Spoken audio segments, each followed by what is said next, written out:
Do you know what it is that you want? Do you know what it is that you don't want?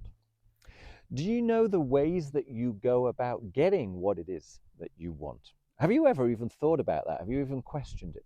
Yeah. Or do you have a complete lack of motivation? Are there parts of you that just don't feel developed? They just kind of feel hollow.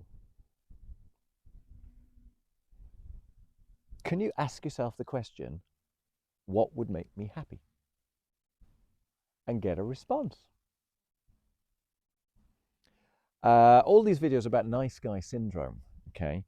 The idea with nice guys is that there is an element of yourself which is kind of unforgivable or dangerous. It tends to be associated with some aspect of masculinity that you dislike. And so you hide it, you suppress it by being nice to other people, predominantly to women.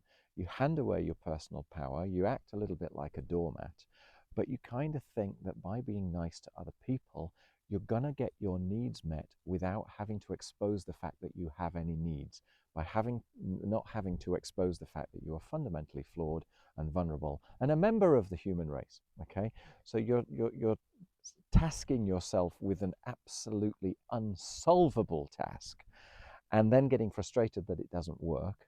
Yeah, but the end result is you put so much effort into that, into pleasing other people. You make your relationship the echelon of what is most important in your life, that you kind of forget what it is to be you. Yeah, you no longer know what it is that you want, what you need. If that makes sense. You kind of have to get back into your body. Okay, you kind of have to grant yourself the ability to feel. Yeah, and to lean into those feelings and to notice them and name them and accept them. Yeah, to just be, right? To observe. There's no right or wrong. Forget about kind of guilt and shame and all that kind of stuff. Just get to know you.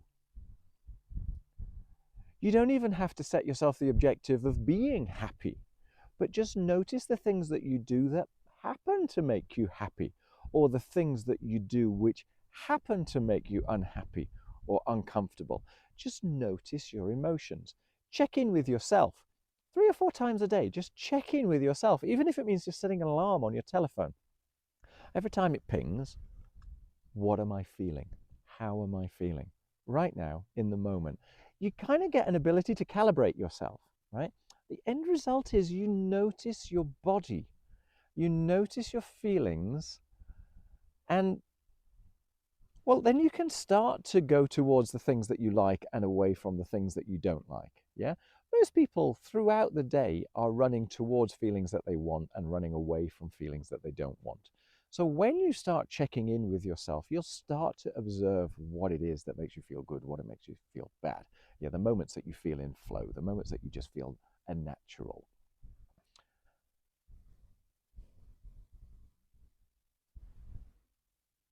And then ask yourself, are you prepared to give yourself that? Yeah.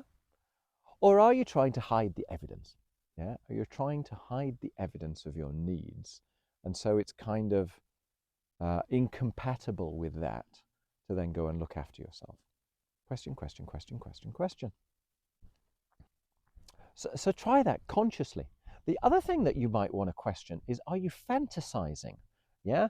Are there lots of what ifs going on in your mind? Or are you literally switching off from moment to moment in your life and choosing to dive into a fantasy because that seems safer or more palatable than going for that in reality? Yeah. It's another way of looking at it. So if you are fantasizing, if you're diving into an alternative reality, consider that to be a coping strategy, right? There's nothing wrong with it. I'm happy to accept that people can have fantasies, but what's the goal at the end of the fantasy? And would it be all right to just try going for that in reality? Yeah. What might be wrong with that? Okay, well, I hope that's interesting. Yeah.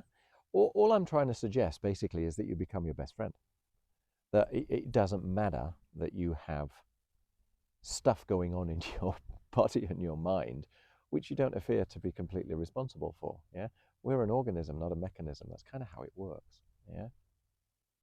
The specific details of No More Mr. Nice Guy are that there are elements of toxic masculinity that you are recoiling against. And it turns out that's just a story in your head. All right. If that makes sense, go check out the other ones. I'm going to have a lot about toxic masculinity and being a people-pleasing nice guy. All right. Thanks for watching. Cheers. Bye.